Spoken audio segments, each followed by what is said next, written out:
Semakin dekatnya tahapan pemilihan umum 2019 membuat Badan Pengawas Pemilu Provinsi Sumatera Selatan mulai memetakan daerah yang terdapat pemilih disabilitas mental yang ada di Sumsel. Hal ini dengan adanya Peraturan KPU Nomor 11 Tahun 2018 yang memperbolehkan orang yang mengalami gangguan jiwa menggunakan hak pilih dalam pemilu.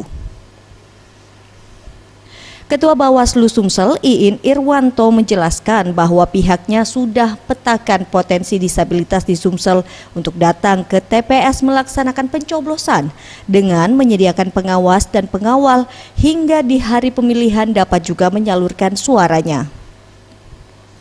Ia juga menambahkan untuk teknis penyaluran hak suara disabilitas mental tidak jauh berbeda, namun dengan catatan kondisinya mampu untuk ke TPS. Di Sumsel terdapat 25.320 TPS. Pihak Bawaslu akan menempatkan 1 orang pengawas di setiap TPS dan 23 hari sebelum pencoblosan akan dilantik. Ya seperti biasa, jadi orang harus langsung ya, kemudian dia tidak boleh dihalangi dengan catatan kondisinya pada saat itu mampu untuk datang ke TPS.